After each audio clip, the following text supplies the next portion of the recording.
वंशे विभूषितकरा नवनीरदाभात्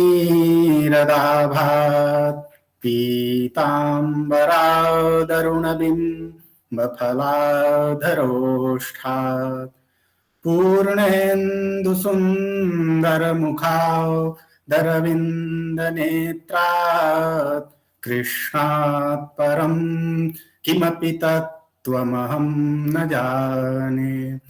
योऽन्तः प्रविश्य मम वाचमिमां प्रसुप्तां संजीवयत्यखिलशक्तिधरः स्वधाम्ना अन्यांश्च हस्तचरणश्रवणत्वगादीन् प्राणान्नमो भगवते पुरुषाय तुभ्यम् प्राणान्नमो भगवते पुरुषाय तुभ्यम्।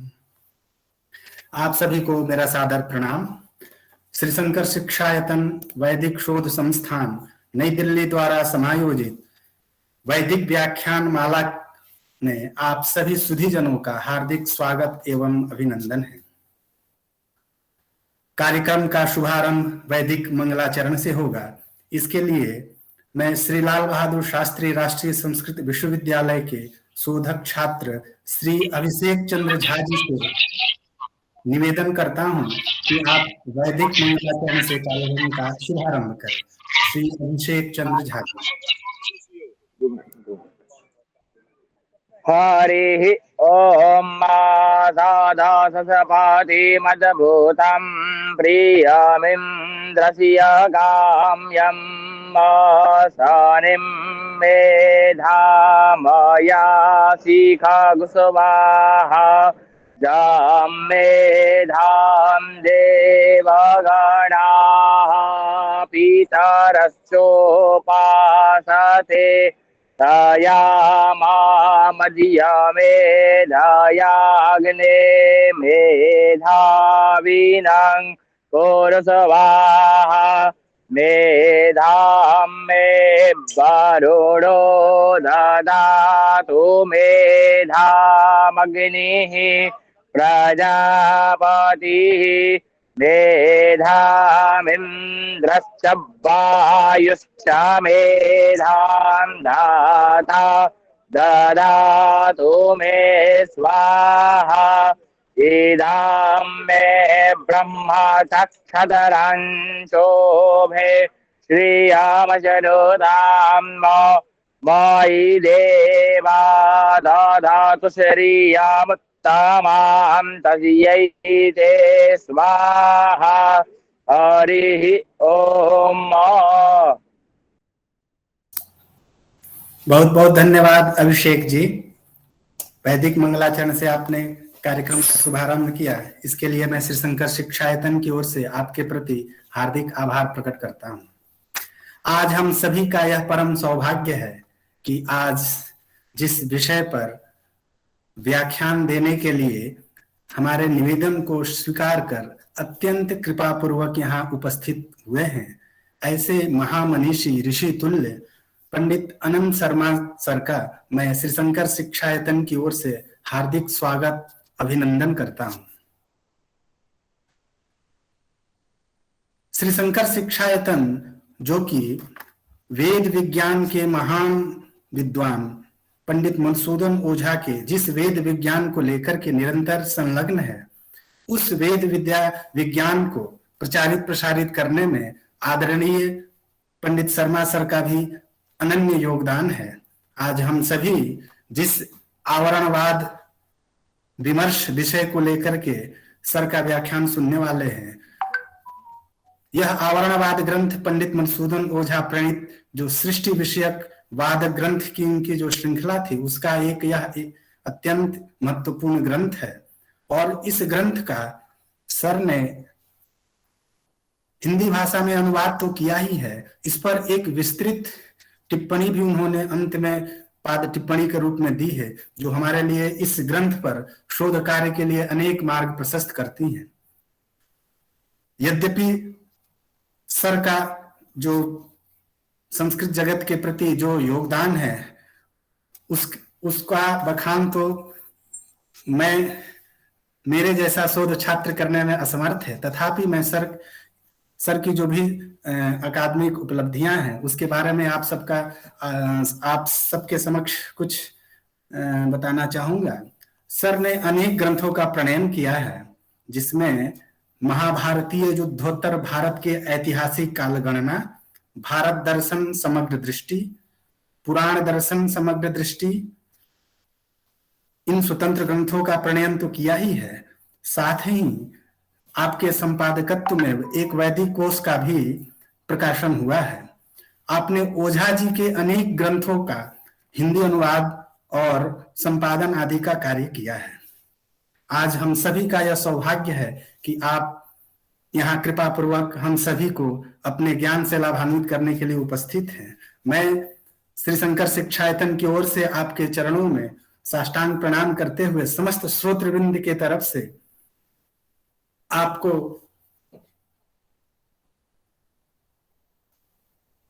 इस विषय पर व्याख्यान देने के लिए आप जो उपस्थित हुए हैं, मैं यह बतला दूं कि आज का यह जो कार्यक्रम है, इस कार्यक्रम की अध्यक्षता कर रहे हैं श्री शंकर शिक्षायतन के समन्वयक आदरणीय गुरुवर प्रोफेसर संतोष कुमार शुक्ल सर। मैं सर का हार्दिक अभिनंदन एवं स्वागत करता हूं। आज इस व्याख्यान में जो भी आचार्यगण विभिन्न शैक्षणिक संस्थानों से उपस्थित हुए हैं, उन सभी के प्रति मैं हार्दिक आभार प्रकट करते हुए उन सभी का हार्दिक अभिनंदन करता हूं। मैं देख रहा हूं कोलकाता विश्वविद्यालय से प्रोफेसर रविंद्रनाथ भट्टाचार्य सर उपस्थित हैं। सर, आपका बहुत बहुत स्वागत है। डॉक्टर मार्कंडेय नाथ तिवारी सर देख रहे हैं, और भी दिल्ली विश्वविद्यालय के अनेक आचार्यगण यहाँ उपस्थित है। मैं आप सभी को श्री शंकर शिक्षायतन की ओर से हार्दिक अभिनंदन एवं स्वागत करते हुए, चूंकि आज का विषय बहुत ही महत्वपूर्ण है, तो मैं और कुछ न कहते हुए मैं आदरणीय पंडित अनंत शर्मा सर को सादर आमंत्रित करता हूं अपने व्याख्यान के लिए। सर, आप अपने व्याख्यान से हम सभी को उपकृत करें। आदरणीय शर्मा सर।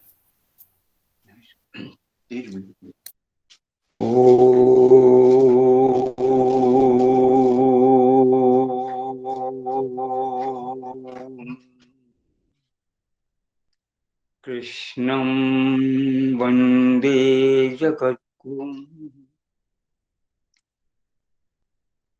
यहाँ समुपस्थित सभी विद्वज्जनों को प्रणाम करते हुए मैं अपनी बात कहना चाह रहा हूँ।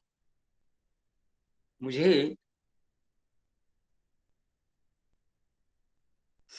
जितने भी अधिक ग्रंथ हैं उन सब में से एकमात्र ग्रंथ जो वादों में आता है, उन वादों वाले ग्रंथ के विषय में कहा गया है कि आज आवरणवाद वाले विषय को लेकर के मैं कुछ कहूँ। आवरणवाद के अतिरिक्त भी ओझा जी के जो ग्रंथ हैं उनका सामान्य परिचय देते हुए मैं अपनी बात प्रारंभ कर रहा हूँ। ओझा जी जिस प्रकार से विषय को देख रहे हैं और जिस प्रकार से उसने घोषणा की है उन्होंने कि संपूर्ण जो वेद हैं वो 5 विषयों में कुल विभक्त है। एक मुख्य विषय है इतिहास, दूसरा विषय है वाद, और तीसरा विषय है वास्तविक विश्व की मूल सत्ता ब्रह्म। तो इन तीनों में मिलाकर कुल मिलाकर वादों की जो संख्या हो जाती है वो 12 हो जाती है। इनमें मैं विचार करूं कि हम देखें कि वस्तुतः इन विषयों को लेने के लिए किस प्रकार से और क्या चीज उन्होंने ली है और इसकी आवश्यकता क्यों पड़ी है।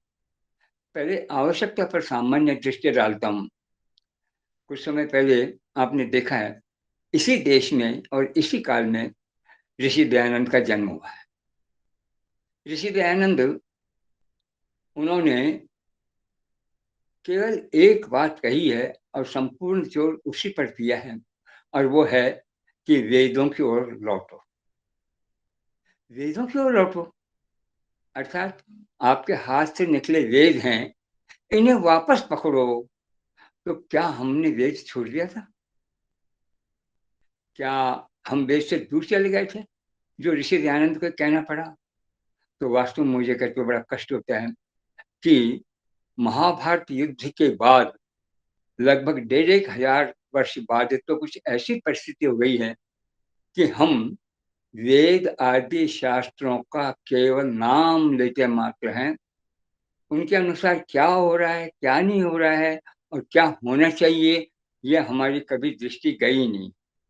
अत्यंत स्थूल रूप से मैं कुछ ही ऐसी जबरदस्त विसंगतियां हैं जो अपने यहाँ समाज में आज दिखाई दे रही हैं, आपके सामने रख रहा हूँ, और जो बहुत प्रसिद्ध है और लगभग पूरे देश में है। बच्चा बच्चा उससे परिचित है। और वो सारी त्रुटियां हमारी उसी प्रवृत्ति से पैदा हुई है जिस प्रवृत्ति में हमने वर्षों से स्वाध्याय के प्रति ध्यान देना ही बंद कर दिया है। पहली प्रवृत्ति आपको बताऊं मैं, आज हम विजयादशमी के दिन रावण को मारा हुआ मानते हैं और जगह जगह, कम से कम उत्तर भारत में तो ये विजयादशमी को रावण का पुतला जलाया ही जाता है और प्रतिवर्ष होता है। गांव-गांव में होता है, घर घर में भी होता है और देश में हम, क्या सचमुच आपको ये विश्वास है कि रावण इसी आश्विन शुक्ला दशमी को मारा गया था? दूसरी बात, आगे जब देखते हैं रावण अगर इस वक्त मारा गया है तो निश्चित रूप से कुछ समय बाद ही राम का अभिषेक होना है। तो राम का अभिषेक का समय एक तरह से दीपावली के आसपास समय आता है, कार्तिक की अमावस्या। इसके साथ साथ ही अगर अमावस्या को राम का अभिषेक का दिवस मान लेते हैं तो इसके पहले एक आध दिवस और प्रसिद्ध है, और वो एक दिवस है यहाँ पर जिसको हम बोलते हैं अपने हिसाब से कि ऋषि जो है, या क्या नाम इनके, अपने जो जबरदस्त एक व्यक्ति हैं जिन्होंने आयुर्वेद के ग्रंथों का उपदेश दिया था और पहली बार शल्य चिकित्सा जिनके नाम की वजह से आई थी, दिवोदास धन्वंतरी। उन दिवोदास धन्वंतरी को हमने अपभ्रष्ट भाषा में धनतेरस कर दिया। और धनतेरस का अर्थ हो गया कि क्या हमारे घर में सभी चीजें रखी हों, पर शकुन के नाते हम कहीं न कहीं से कुछ न कुछ अपने आवश्यक अनावश्यक नई चीज खरीद के लावें, जैसे एक अनिवार्य हमारा सांस्कृतिक कृत्य है, और हम कुछ न कुछ खरीदते हैं। तो कहाँ धन्वंतरी और कहाँ धनतेरस, इस प्रकार की जो त्रुटि दूसरी चली है। ऐसी और त्रुटियों को देखते हैं तो रामायण में जो सबसे जबरदस्त हमारे सामने आ रही है वो है जाम्बवान। जाम्बवान को हमने ऋक्षराज कहा है और निश्चित वाल्मीकि उसे ऋक्षराज ही कह रहे हैं, पर क्या जाम्बवान ऋक्ष अर्थात ऋक्ष की दृष्टि से हिंदी में इसका अपभ्रष्ट शब्द काम में लिया जाए तो रीछ, तो क्या ये रीछ है? और अन्य जो है वानर है, क्या उनको, वानरों को बंदर और वृक्ष को रीछ कह करके हम वर्षों से रामायण के ऊपर जो विचार करके चले आ रहे हैं वो हमारा उचित है? जब हमने उस पर विचार किया, करना आवश्यक है, क्योंकि यदि हम बहुत अधिक गहराई में न भी जाए और भगवान वाल्मीकि के द्वारा प्रस्तुत इस रामायण के बालकांड के 17वें सर्ग को ही देखें तो उस सत्र में एक सामान्य बात कही गई है, और वो ये कही गई है कि भगवान ब्रह्मा इन देवताओं से कहते हैं कि देखिए, रावण के कष्ट से त्राण देने के लिए विष्णु ने इस भारतवर्ष में आना स्वीकृत कर लिया है, किंतु क्या हमारा ये दायित्व नहीं होता है कि हम भी उनकी सहायता करें? तो आप सभी देवों को मैं ये कहना चाह रहा हूं कि आप इस प्रकार की, चाहे वो यक्ष हो, चाहे दानव हो, चाहे असुर हो, चाहे और ऋषि हो, ऐसी अंगनाओं में और वानरों के रूप में हरि शब्द का प्रयोग है, खासकर वहां हरि शब्द के रूप में आप आइए और पैदा कीजिए, और यही फिर राम के सहायक बनेंगे। आपको आश्चर्य होगा, हरि शब्द का अर्थ हमारे संस्कृत के किसी भी कोश में मनुष्य नहीं है। हरयः वानरा, अमरकोश जो प्रसिद्ध लगभग 2000 वर्ष प्राचीन माना ही जाता है, इसमें यमा नीलेन्द्र चंद्रार्क विष्णु सिंहांश बाजिशु शुका ही कपिधेकेशु हरिर्ना कपिलेशु, हरि शब्द के 10-12 अर्थ एक साथ दे दिए। इनमें कहीं भी मनुष्य का नाम नहीं आया। इधर आप वेदों की ओर ध्यान देंगे जिसकी हम चर्चा कर रहे हैं, जिसको लेकर के और मधुसूदन ओझा जी ने आप लोगों के सामने कुछ अनेक ऐसी विचारणीय नई वस्तुएं रखी हैं कि जिनकी आज अनिवार्य आवश्यकता है। तो वहाँ अपना वैदिक जो निघंटु है, उस वैदिक निघंटु में मनुष्य के नामों में हरि भी एक शब्द है। वैदिक निघंटु बहुत ही प्राचीन काल से चले आ रहे हैं, पर दुर्भाग्य थे कि हमें हमारे कोई एक ही वैदिक निघंटु मिल रहा है, और वो वैदिक निघंटु है भगवान यास्क का निघंटु। यास्क ने निर्वचन को दृष्टि में लाने के लिए पहले जिस दृष्टि से विचार करना, निघंटु के नाम से कुछ शब्द एकत्र किए। 5 अध्याय का छोटा सा ग्रंथ है। इस 5वें अध्याय में मनुष्य के नामों में और हरि एक नाम है। भारतीय वाङ्मय में, संस्कृत साहित्य में कहीं भी हरि शब्द नहीं जो मनुष्य अर्थ को देता हरे है। और इसी प्रकार से जिस प्रकार हरि शब्द है, आपने तो आपका जो ऋक्ष शब्द है, आपको आश्चर्य होगा, स्वयं वाल्मीकि का नाम ऋक्ष है। भगवान वाल्मीकि का निजी नाम क्या है? ऋक्षो। और वास्तव में वाल्मीकि तो उनका नाम ही नहीं, ये उनके पिता के नाम पर नाम है। और उनके पिता कौन है? आप देखेंगे, एक जबरदस्त महान व्यक्ति और जो वेदों के मर्मज्ञ हैं, और ब्रह्मा से केवल दूसरी तीसरी पीढ़ी पर ही हैं, उन ऋषि के पुत्र हैं। वो ऋषि हैं वल्मीक। वल्मीक, वल्मीक का मतलब अपन जानते क्या होता है कि तपस्या आदि में बैठे हुए व्यक्ति जब कुछ भी नहीं करता, हिलता डुलता नहीं है, तो धीरे धीरे मिट्टी का से एक आकार का सा बन जाता है। ऐसा वल्मीक बन गए। और वल्मीक, तो उन वल्मीक के पुत्र होने से वाल्मीकि वाल्मीकि है। हमने वाल्मीकि को कहाँ पहुंचा दिया है, ये आप देखिए। तो एक तरफ हमने जो हमारे क्या नाम जाम्बवान जैसे व्यक्ति हैं, जिनके विषय में ब्रह्मा उनको देवताओं कहता है, पुत्र को पैदा करो, ऐसे ऐसे पुत्रों को पैदा करो, सब हरि हों। और आप विश्वास कीजिए, मैं बहुत पहले स्वयं इस काम को कर चुका हूँ, इसलिए आपको केवल आदेश ही नहीं दे रहा हूँ, मैं भी उसमें एक हूँ, और वो है ऋक्षराज जाम्बवान।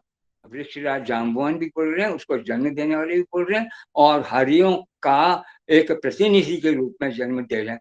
इसको हम किस आधार पर एकदम से ये मानने की वास्तव में जो है ऋषि ही थे, और ऋषि से भिन्न हो ही नहीं सकते। और 14वें से आगे जाकर के तो यहाँ पर वाल्मीकि और भी स्पष्ट कर देते हैं जब जाते हैं कि देखो, जब समुद्र का प्रश्न आता है, चारों दिशाओं में वानर ढूंढने ढांढने के लिए आते हैं, कौन कहाँ जाएगा, किधर पहुंचेगा, किसकी गति है, तो वहां कहते हैं हरि श्रेष्ठ जाम्बवान ने हरि श्रेष्ठ हनुमान से कहा। दोनों में हरि शब्द, कपि शब्द का प्रयोग दो 3-4 बार उसी जगह पर आया। जब उसको हरि श्रेष्ठ बोलते हैं, कपिश बोलते हैं, हमने कहाँ से उसको ऋषि के रूप में पकड़ लिया। और आज तक गर्जे बंदर भालू अनूपा, तुलसीदास जैसे व्यक्ति भी बंदर भालू कह रहे हैं। तो इन त्रुटियों को दूर करने के लिए समाज में एक सबसे बड़ा काम करने के लिए ऋषि दयानंद के बाद में कुछ लगभग उन्हीं के समय में जो पैदा होने वाले व्यक्ति कुछ समय के बाद में पंडित शिव कुमार शास्त्री। शिव कुमार शास्त्री वो हैं जिन शिव कुमार शास्त्री ने इनको, ये मधुसूदन जी ओझा को आदेश दिया था कि देश की इस बिगड़ी स्थिति को दूर करने के लिए तुम वैदिक विषयों को लेकर के और उसके ऊपर अपना काम प्रारंभ करो। तो उस वक्त मधुसूदन जी ओझा जी ने ये काम तैयार किया। मधुसूदन जी ओझा का जन्म है 1923 विक्रम, आज 2078 ही चल रहा है, बहुत अधिक नहीं हुआ। और उनके पहले ऋषि दयानंद है, उनका जन्म था 1881 विक्रम। इन दोनों के बीच में भी कोई ज्यादा अंतर नहीं है। और इन फिर मधुसूदन जी ने जो ये काम शुरू किया, तो देखिए सौभाग्य हमारे देश का कि ये कहाँ मिथिला प्रदेश में थे और घूमते घूमते आए और जयपुर जैसी जगह पर आए, और जयपुर जगह आते इन्हें राज्याश्रय भी मिल गया और सुविधाएं मिल गई, और इन्होंने बैठ करके यहाँ पर जो काम किया है, करीबन 250-300 से अधिक ग्रंथ उन्होंने प्रस्तुत किए। उन 250-300 ग्रंथों को लेकर के अब प्रचार प्रसार करने के लिए आवश्यकता हुई है। तो संपूर्ण भारत के प्रमुख प्रमुख स्थानों के कुछ प्रमुख प्रमुख व्यक्ति उनके शिष्यों थे जो सभी जगह थे। मुझे सबसे ज्यादा स्मरणीय और सबसे ज्यादा जिनके प्रति हमारी श्रद्धा का भाव है, वो हमारे लखनऊ के पंडित आद्या दत्त ठाकुर। आद्या दत्त ठाकुर इनके शिष्य थे मधुसूदन जी के, और आया करते थे इनके पास में। तो एक एक ग्रंथों को देखने की इच्छा हुई कि सारे के सारे ग्रंथ प्रकाशित हो जाने चाहिए। अगर यह न रहे, और इधर ओझा जी को भी आखिर में जाना ही है, जाएंगे तो फिर क्या होगा। तो एक तो उन्होंने जो लखनऊ विश्वविद्यालय में उस वक्त प्राध्यापक थे संस्कृत के, उन्होंने इनके ग्रंथों पर सर्वाधिक ध्यान दिया है और उन ग्रंथों को प्रकाशित किया है, और प्रकाशित भी बहुत सुंदर ढंग से किया। पर भय यही था कि पैसा कहाँ से आए, नहीं तो इनको लोगों के समझने समझाने के लिए उसके ऊपर टीका टिप्पणी वगैरह कुछ कर सकते थे, वो नहीं कर पाए।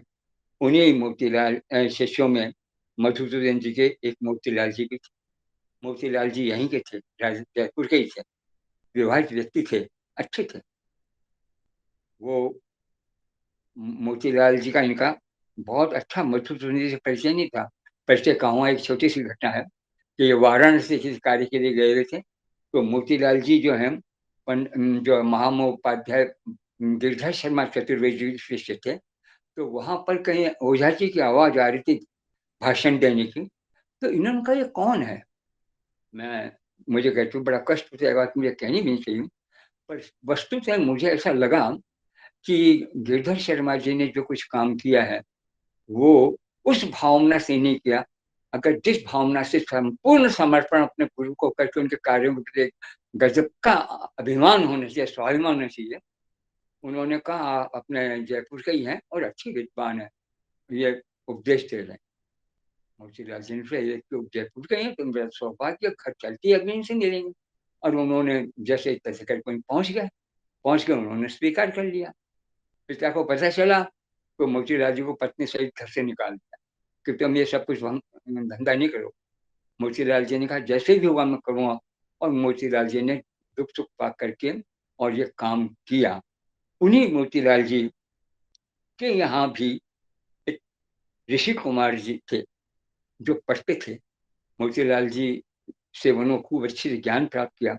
उन ऋषि कुमार जी ने को मोतीलाल जी ने आदेश दिया कि देखो ये संस्कृत में भी है, यथासंभव हिंदी में मैं ज्यादा दूंगा। तो उन्होंने लगभग संपूर्ण साहित्य का संस्कृत में से हिंदी अनुवाद किया ही किया है। पर मेरे बाद तुम भी जा करके और इसको भारतीय भाषाओं से इतर भाषाओं में, अंग्रेजी आदि में दो और प्रचारित करो। विश्व के सामने पहुंचने लायक सामग्री है। तो ऋषि कुमार जी मिश्र ने दिल्ली में श्री शंकर शिक्षा आयतन इस स्थान की नींव डाली, और सौभाग्य से मैं भी उसमें था। पर कितना बड़ा मेरा दुर्भाग्य है कि जिस कार्यक्रम के अंदर मैं हुआ, भाभी को नहीं जानता था कि अगले वर्ष जब हम वहाँ इकट्ठे हुए, उस वक्त ऋषि कुमार से नहीं रहे थे। ऋषि कुमार जी की श्रीमती इनका कामकाज देख रही थी, और उस पतिव्रता स्त्री ने अपना संपूर्ण जीवन सुबह से शाम तक, रात्रि दिन इसी ने लगा दिया, और इसको काम करने में सहायक के रूप में और हमें जो है संतोष जी मिल ही गए हैं।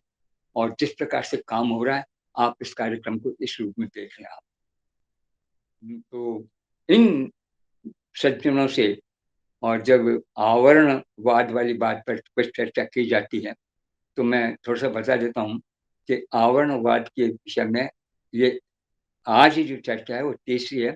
उसके पहले दो चर्चाएं हो चुकी। पहली चर्चाएं जोधपुर विश्वविद्यालय में हुई, और उसके बाद ही हुआ कि मैं आवरणवाद का अनुवाद ही करूँ। मैंने आवरणवाद का अनुवाद किया, और उस अनुवाद में मैं जानता हूँ कि अनुवाद शब्द का अर्थ आप वाद के साथ मिला के दिखाएंगे तो क्या होगा, पीछे पीछे बोलना, पीछे बोलना, बाद में बोलना, क्या अनुवाद ही है? तो फिर वाद का अर्थ क्या होगा? तो बताएं, बातचीत को भी हम वाद बोलते हैं। आशीर्वाद आपका बहुत प्रसिद्ध शब्द है, पर जहाँ वाद विवाद शब्द आता है वहां पर वाद क्या है, विवाद क्या है? तो क्या हम कोई बात कहें और उसके ऊपर किसी न किसी प्रकार का आपत्तिजनक प्रश्न खड़ा होने ही चाहिए, यही वाद है। क्योंकि वाद विवाद जैसे शब्द भाई छोड़ो वाद विवाद, तो वाद शब्द क्या है? इस पर इन्होंने, ओझा जी ने जो सबसे पहली जो बात कही थी वो यही कही थी कि वेद के इनमें सबसे जो मुख्य चीज है, ये 4 बातें हैं। वो कहते हैं और स्पष्ट व्याख्या करते हुए कि विज्ञान शास्त्रे प्रतिपादनीय लोकेति वृत्तस्य भवत्यपेक्षा। जब हम विज्ञान शास्त्र की चर्चा करते हैं तो यहाँ पर भी वेद विज्ञान ही नाम है, तो उस चर्चा के लिए पहले लोकेति वृत्तस्य अपेक्षा भवति, हमारा जो सांसारिक वृत्त है उसकी अपेक्षा अनिवार्य रूप से होती है। और वो जो ये वृत्त है 2 भागों में बटा हुआ है। तो 2 भागों में एक भाग है पुराण और दूसरा भाग है इतिहास। तो तत्तेति वृत्तम द्विविधम, 2 प्रकार का, कौन है? पुराण है और दूसरा इतिहास है। तो पुराण इतिहास के मामले में जहाँ देखते हैं, महर्षि दयानंद ने तो पुराणम प्रथमम गप्पम कह ही दिया है। तो क्या जब वो पुराणम प्रथम गप्पम कहकर किसी चीज का आरंभ करते हैं तो वो आरंभ क्या उसका प्रत्याख्यान करते हुए, खंडन करते हुए ये ओझा जी कर रहे हैं या कुछ और मार्ग ले रहे हैं? तो उस और मार्ग में उन्होंने जिस प्रकार से कहा वो एक कहने की बड़ी जबरदस्त आवश्यकता है। तो उन्होंने इसको करते वक्त जो 5 बातें 4 ले ली, 3 बातें ले ली। वाद 3 ही है, इतिहासवाद 1, वाद ये जिसे हम कहते हैं सद असद इत्यादि 2, और तीसरा अंतर में है सिद्धांतवाद जिसे हम ब्रह्मवाद कहेंगे। तो संपूर्ण विश्व जो इतिहास के रूप में हमारे सामने है उस वो क्या है, वो अब जब वो क्या है तो स्वाभाविक प्रश्न आएगा कि क्या है, कैसे है, क्यों है, किसके द्वारा है, कैसे। ये बहुत प्राचीन काल से चले आने वाला विषय है जो संपूर्ण विश्व के अंदर व्यापक भी रहा है। हर व्यक्ति ने चाहा है कि हम अपने विषय का पता लगाएं, तो इस दृष्टि से करते हैं। तो भारत इसमें मुझे लगता है सबसे आगे है।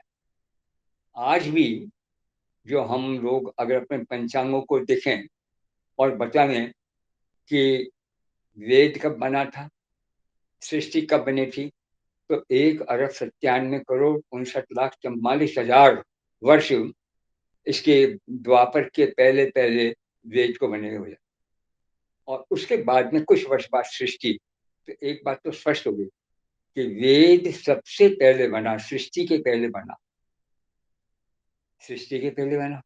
तो कई प्रश्न खड़े होंगे, किनके लिए बना, किसने बनाया, एक किसने बनाया, अनेक व्यक्तियों ने बनाया, क्या ये स्थायी है या बिगड़ता रहता है, इन सब चीजों को लेकर के और इन पर विचार करके, और जब इन्होंने नए सिरे से दिया, चीजें सी वही हैं जो प्राचीन वेद में सबने कही और कहते आए हैं, पर वही कहना चाह रहे हैं कि मैं इसको जिस प्रकार से, जिस विधा से और अपनी समझ के अनुसार जहां तक मैं पहुंचा हूं कह रहा हूं, वो यही हुई कि संपूर्ण सृष्टि हमारे सामने आते ही ये कहाँ से आई, यह प्रश्न पैदा होता है। तो जब कहाँ से आई वाला प्रश्न पैदा करेंगे तो निश्चित रूप से वहां पर लोगों ने विचार किया। तो जैसे आज हम विचार कर रहे हैं, यहाँ पर भी विचार करने वाले थे, और उन विचारों को भी हम केवल हम लोगों के द्वारा पैदा किया हुआ एक इतिहास का झूठा रूप नहीं लेंगे। वेद का नासदीय सूत्र बता रहा है कि वास्तव में इस प्रकार का लोग विचार करने वाले रहे हैं और उनके विचार से ही ये आगे बढ़े हैं। उसका नाम नासदी इसीलिए रखा है कि उसका प्रारंभ था न असत न सत। तो न असत, नासद और नासद से संबंधित हो गया नासदीय। आप जानते नासदीय नाम एक सूक्त का है। वैसे जैसे अपना यजुर्वेद के कर्म शाखा हो या माध्यन्दिनी शाखा हो, 40वें अध्याय का नाम है ईशावास्य, जिसको हम उपनिषद नाम से जानते हैं। तो हम ईशावास्य, ईश आवास्य भी कह सकते हैं और ईशा आवास्य भी कह सकते हैं। और वो एक पद भी हो सकता है, अनेक पद भी हो सकता है। तो एक पद, अनेक पद, एक पद होने पर क्या विशेषता, अनेक पद होने पर क्या विशेषता, इसका ज्ञान जब तक नहीं होगा तब तक आगे कैसे पढ़ेंगे। तो निश्चित है वेद के साथ साथ के वेदांग भी निकले। जब वेदांग निकले हैं तो निश्चित रूप से पहला अंग है शिक्षा। शिक्षा है वो जिसने वेद को आज तक जीवित रखा है। हम इतिहास के मामले में आपको स्पष्ट रूप से वो सारी बातें लेकर लपेट के कहना चाह रहा हूँ कि बड़े से बड़े लोगों ने भी कभी न कभी थोड़ी सी शिथिलता से सही वास्तविकता से अपने आप को दूर कर लिया। जिस वक्त महाभाष्य में इन बातों पर विचार उठता है कि आखिर हम पढ़ें क्यों, व्याकरण की आवश्यकता क्या है, तो मैं एक छोटा सा सूत्र, रक्षोहागम लघु संदेहा प्रयोजनम, वो कहते हैं रक्षार्थम वेदानाम अध्ययम व्याकरणम, वेदों की रक्षा के लिए व्याकरण पढ़ना। कभी सोचें हम कि क्या वेदों की रक्षा के लिए व्याकरण पढ़ना है, तो व्याकरण इसके बिना नहीं आएगा क्या। मैं कहता हूँ वेदों की रक्षा के प्रति व्याकरण की बात करें तो अपन प्राचीन वेदाचार्यों में और व्याकरण का काम करने वाले महान पुरुषों को भले ही नहीं रख पाए आज तक, पर ऋषि पाणिनि ने अपने कम से कम उसमें व्याकरण में 10 ऋषियों के नाम लिए। तो उन सारे 10 ऋषियों ने तो कभी न कभी व्याकरण के ग्रंथ तैयार किए ही किए थे, वो नहीं मिल रहे हैं, ये हमारा दुर्भाग्य। पर वहाँ अगर हम रक्षार्थम वेदानाम अध्ययन कहेंगे तो आप आज ये दुर्दशा रक्षार्थम वेदानाम अध्ययन व्याकरण की होते हुए लिखना भी आज हमारे सामने है और पढ़ना भी हमारे सामने है और व्याकरण जैसा शास्त्र भी है, पर वो रक्षा नहीं कर पा रहा। अगर तो एक पाठ के अनेक पाठ क्यों हो गए, कहाँ से हो गए, कैसे हो गए? जब पाठ एक होना चाहिए, व्याकरण आधार पर रक्षा हो रही है, तो ये क्यों हो? इसलिए अगर स्पष्ट कहा जाए तो सबसे पहले हमारा रक्षक जो है अंग, वो है शिक्षा। तो शिक्षा जो है उसे वेदों का अध्ययन किया जाता है। शिक्षा का अर्थ है एक एक वर्ण को अध्यापक अपने शिष्य के सामने बोल करके एक बार नहीं, 2 बार नहीं, 10 बार बुलाकर 10 बार बोलता है और जब उसका पूरा अभ्यास आगे ठीक हो जाता है तो आगे बढ़ता है। तो एक एक वर्ण की शिक्षा लेकर के अब आज इतना लीचियां भी खूब हैं, जानने वाले लोग भी देश में विदेशों में सर्वत्र पैदा हो गए, पर एक नई से नई पुस्तक के भी कई पाठ आपको मिल जाए। क्यों? हम अब देखते हैं तो लिपि का अंतर है, लिपि के अंतर की वजह से इतना अंतर हुआ, तो हम अर्थ क्या होना चाहिए क्या नहीं होना चाहिए इस विश्वास को भूल गए और चल रहे हैं। मैं चलने की दृष्टि से आपको ध्यान देना चाह रहा हूँ। मैं देखिए, मैंने कहा ना, मैं बात कहूँगा इस चीज पर आपका जो आवरणवाद, पर आवरण का और वाद का इनका अर्थ हम जब तय कर लें तो पता चलेगा ये आवरण के तो अनेक अर्थ है, इतने अनेक अर्थ है, इतने अनेक अर्थ है कि जैसे हम अपने आप को बचाएं तो बचाने का आवरण एक नहीं। सर्दी है, गर्म कपड़े हैं, गर्मी है, कम से कम जो है भार डालने वाले अधिक से अधिक हल्के कपड़े पहनना होगा, और उससे गर्मी बचना है तो हमें पंखे की आवश्यकता होगी, पंखा बनाना होगा। ये सारी चीजें, ये सारा का सारा हमारा आवरण को करने का काम ही है। तो क्या उस आवरणवाद को देखने के लिए हम इस प्रकार की बातों पर दृष्टि डाल करके ये आवरण और तीसरा अध्ययन क्यों नहीं मान रहे? पहला अध्ययन जोधपुर विश्वविद्यालय में जब आवरणवाद पर मैंने दिया था तो उसका परिणाम निकला कि नहीं, इसका अनुवाद किया जाए। मैंने अनुवाद कर दिया, वो भी दिसंबर में ही हुआ था और अभी दिसंबर में दूसरी चर्चा चल रही है। उसमें मैंने यही काम किया कि मैं मूल का मात्र हिंदी भाषा में सरल से सरलतम तरीके से या संक्षेप अपनी ओर से व्याख्या का अंश जरा सा भी नहीं जोड़ते हुए अर्थ कर दूं, और मैंने प्रारंभ से अंत तक वही अर्थ उसमें किया। पर ऐसे आवरणवाद पर जितने अनेक पक्ष खड़े हुए हैं, जहाँ स्वयं जो है ऋषि कह रहे हैं, इस आवरणवाद को आप ये भी कह सकते हैं, वयोवाद भी कह सकते हैं, वयोनादवाद भी कह सकते हैं। आवरणवाद को वयोवाद, नाद, वयोनु भी इसी में है। तो ये फिर क्या है, ये देखने से यहीं से प्रश्न खड़े हो जाते हैं। क्यों वयोनाद और वयुनम, वयुनम इस संसार का नाम है, जो कुछ बात के सामने, चल हो अचल हो, संसार चेतन हो अचेतन हो, उसका एक ही नाम है और वो नाम है वयुनम। वो वयुनम का मूल क्या है? तो कहते हैं वयुनम का मूल वय हो। आज हम वय शब्द को देखते हैं तो आयु के अर्थ में आ जाता है, अन्य अनेक अर्थों में आ जाता है। तो और उस वय को वयोनम तक पहुंचाने का जो काम है उसका नाम है वयोनाद। ये वयोनाद एक तरह से आपके आवरण का काम कर रहा है। अब वयोनाद किस प्रकार से आवरण है, किस नहीं है, आवरण से क्या लिया जाएगा, वयोनाद से क्या लिया जाएगा, यही तो सारा विषय है जो इसमें समझने और समझाने के लायक है। किंतु अगर इस प्रकार से हम व्याख्या करने बैठेंगे तो बड़ी मुश्किल हो जाएगी। तो मैंने उसमें यही किया है कि अनुवाद करने के बाद में उसमें अपनी मैंने टिप्पणियां दी है। लगभग 94 टिप्पणियां हैं इसी आवरणवाद के ऊपर ही, और प्रत्येक बात को, तो जो बात भी थोड़ी सी समझने योग्य मुझे लगी, हमें कहीं अर्थांतर ना कर दें, वहां पर मैंने उसे टिप्पणी दी। और टिप्पणी में एक ही बात का ध्यान रखा है कि जो कुछ भी आधार के लिए प्रमाण के रूप में दिए जाएं, वो दोनों प्रकार की चीजें विशुद्ध वेद से ही ली गई हों, हमारे लौकिक साहित्य से कम ली हुई हों, जिससे ऐसा न लगे। तो वहां पर जो वैसे जो नाश दिए सुख यही होता रहा। मैं असद आशीष न सद आशीष, तो जब असद आशीष सद आशीष, इसका मतलब जिस आज आप ये चर्चा करना चाह रहे हैं वो कहता है कुतः वरीय है कि मैं वरीय कहाँ है, क्या नाम आवरी कहाँ, कुतः आवरी, आवरी कहाँ से आएगा, आवरण। तो वहां भी सत्य है असत्य है, सत्सत्यवाद है, आवरणवाद है, छंदोवाद है। अब ये आवरणवाद हम मानते हैं, छंदोवाद मानते हैं, ये आवरणवाद ही छंदोवाद भी है। तो अकेले आवरणवाद भी इसका नाम है, वयुनवाद भी है, वयोवाद भी है, वयोनादवाद भी है, छंदोवाद भी है। तो ऐसी स्थिति में इसको इस प्रकार से समझ व्यावहारिक भूमि पर देखें तो वो सारी की सारी टिप्पणियां वहां पर काम दे रही हैं। वो टिप्पणियां अपन यहाँ पर नहीं ले सकते पूरी तरह से मूल की तरह से, पर उस विषय में कुछ बातें कर सकते हैं। वही बातें कि इनको ठीक करने के लिए आधार क्या बने, उस आधार को ढूंढने के लिए हमें एक ही काम करना पड़ेगा, और वो काम होगा संपूर्ण निष्ठा के साथ, एक तप के साथ हम अपने काम में लगे। जब इस कार्य की सूचना मुझे दी गई थी तो वहां अंत में एक बात और थी, और वो बात थी कि 5,000 रुपए इसमें समझे सम्मानित रूप में दिए जा रहे हैं, 5,000 रुपए सम्मानित रूप में।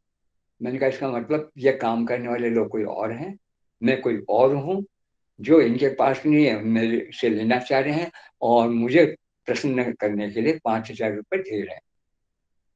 इन्हें मालूम है, इन्हें स्पष्ट नहीं है, यानी तो अब परंपरा है। ये बिल्कुल इस बात है कि हम आपको किसी काम के लिए बुला रहे हैं, आप आ रहे हैं, इसका मतलब आपने मेरे बुलाने के साथ ही उस काम को अपना क्यों नहीं समझा। मैं आपके काम के लिए क्यों आऊंगा, क्योंकि आपने मुझ में किसी प्रकार का अंतर नहीं, आपने विश्वास किया मैं आपका काम करूंगा, या मैं आपके पास जा रहा हूँ काम, तो मुझे विश्वास के काम मेरा काम करेंगे। और आप और मैं जब तक इस एकात्म को नहीं लेंगे तब तक हम विश्वास कैसे कर सकेंगे एक दूसरे का। तो जहाँ एकात्म आ गया, जहाँ विश्वास आ गया, जहाँ जाने वाले व्यक्ति के प्रति श्रद्धा का भाव आ गया, सारा अपनापन आ गया है। अब इस अपनापन पर कौन सा आवरण आ गया कि जो उसका कुशन कुछ हमें किसी न किसी रूप से दिया ही जाए। और वास्तव में संस्कृत के विद्वान, एक भी विद्वान आपको संस्कृत में प्राचीन काल में ऐसा नहीं मिलेगा जिसने संस्कृत के पढ़ाने पढ़ने के काम को और इस प्रकार जीविका माना है। जीविका हमारी है, पर जीविका प्रथम नहीं है। जीविका को जीविका के रूप में जीवित रखना, और उस जीविका से हमारे मूल्य जो वास्तविक है जीवन के वैदिक शंका ने दिए हैं।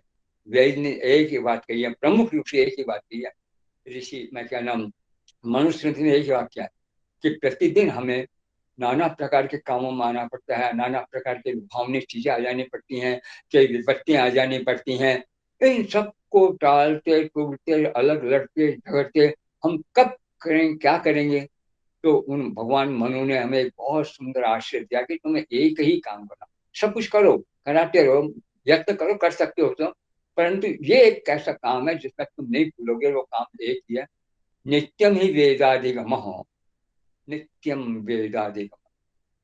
वेद की प्राप्ति के विषय में आपका रति भर का एक दिन का भी किसी प्रकार का जो है टूट जाने वाला क्रम नहीं हो, नित्यम वेद।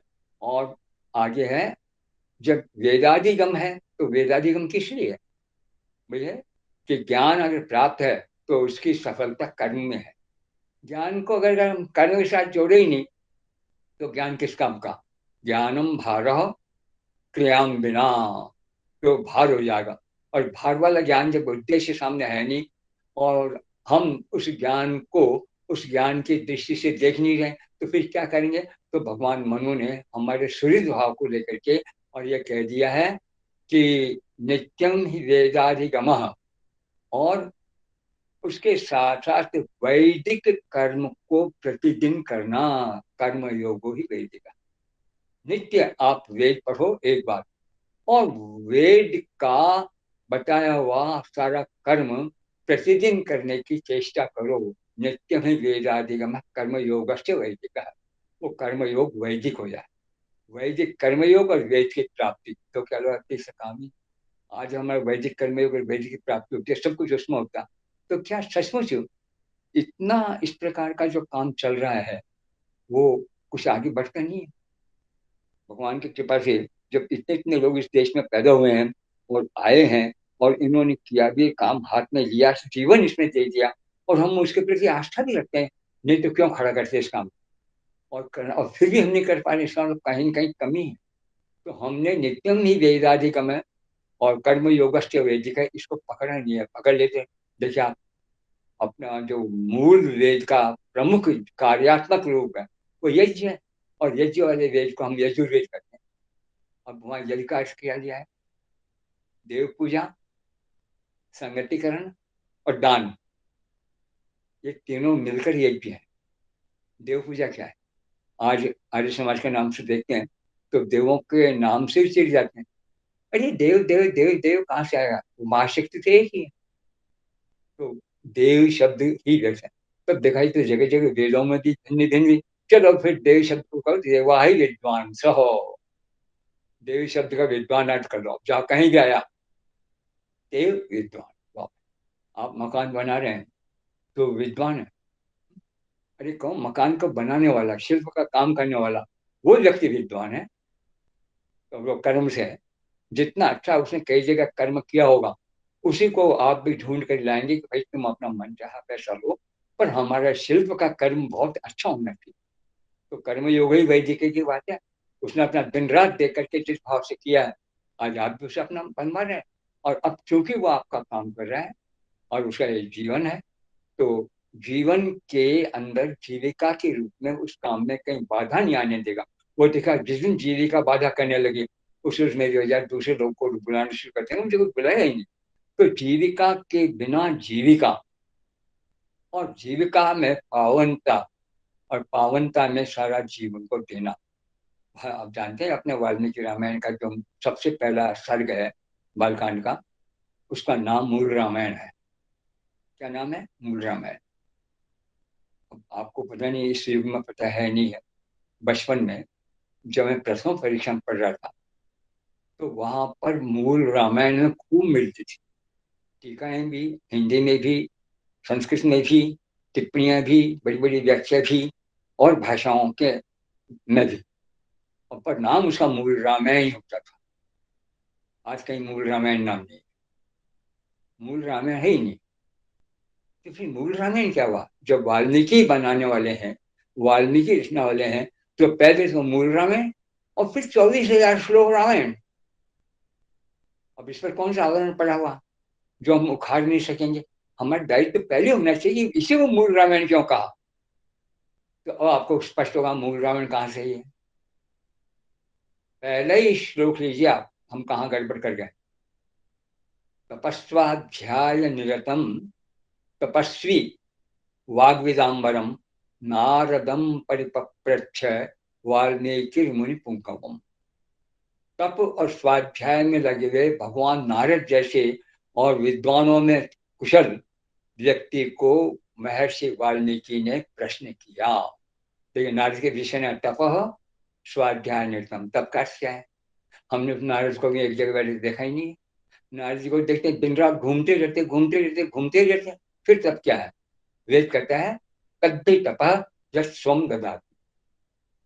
तप वही है जिसमें हम अपने आप को सौंप देते हैं। तो क्या सचमुच ही हमने अपने आप को तप में सौंप दिया? नहीं, यहाँ तप का है किसी पेड़ पर उल्टे लटको और तपस्या करो, या भयंकर गर्मी में भी चारों ओर आप वो लपेट लो, क्या नाम अग्नि, और ऊपर से सूर्य तक ही रहे, उसका नाम तप है। ये तप कहाँ से गए? तो अगर हम लोग तनिक भी सावधान होते और इन सब चीजों के प्रति हमारा ध्यान गौण रूप में न जाकर के स्वाभाविक रूप में जाता, तो तपस्वाध्याय नितम तपस्वी, एक तपस्वाध्याय नारद के लिए है, तपस्वी आ गया वाल्मीकि के लिए। तपस्वाध्याय नितम तपस्वी, और फिर नारद के लिए आ गया वाग विदाम्बरम, वाणी के विषय में उपदेश करने में जो वर है, श्रेष्ठ है, ऐसे व्यक्ति है वाल्मीकि ही मुनि पप्रच्छ। क्या पूछा? वाल्मीकि मुनि पप्रच्छ है। तो अब वहां पर एक प्रश्न आया, तो वहां पर आया मुनि पुंगवम। वहां मुनि पुंगवम, हम लोगों का ध्यान कितना होना उसकी बात पर ध्यान दे रहा हूँ कि हम मुनि पुंगव नारद को, क्यों नारद नारदम है तो तपस्वाध्याय निरतम मुनि पुंगवम नारदम तपस्वी वाल्मीकि पप्रच्छ। मैं कह यहीं से हमारी शुरुआत हो। मुनि पुंगवम नारद का विशेषण नहीं है, मुनि पुंगवम हमारे महात्मा वाल्मीकि जी का विशेषण, मुनि पुंगव। अरे कमाल की बात करके हम तो, अगर वाल्मीकि मुनि पुंगवम है तो वाल्मीकि स्वयं ही तो श्लोक बनागा और स्वयं अपने आप को मुनि पुंगव कहेगा। ऐसा तो प्राचीन काल में और खासकर ऋषि मुनियों के बीच में कहा ही नहीं जा सकता कि यहाँ नाम लिया जाता है, तो फिर क्या है? तो मैंने कहा आप ज्यादा भूल मत जाइए, आप इसी पर आ जाइए अपने जो वाल्मीकि रामायण के बालकांड का चौथा सर्ग है। और चौथा देखिए, प्राप्त राजस्य रामस्य वाल्मीकि भगवान ऋषि। क्या? प्राप्त राजस्य रामस्य, भगवान राम ने जब राज्य प्राप्त कर लिया तब वाल्मीकि भगवान ऋषि, वहां तो मुनि पुंगवी था, यहाँ तो भगवान और ऋषि भी शब्द आ गया। तो क्या वाल्मीकि अपने लिए यहाँ पर भी प्रयोग करेंगे?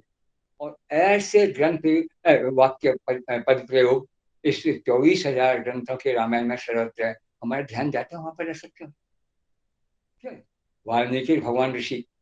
तो अब मैं आपको बताऊं कि जो भगवान वाल्मीकि हैं, इनका शिष्य भरद्वाज है, और भरद्वाज वेदर्षियों में प्रमुख माना जाता है।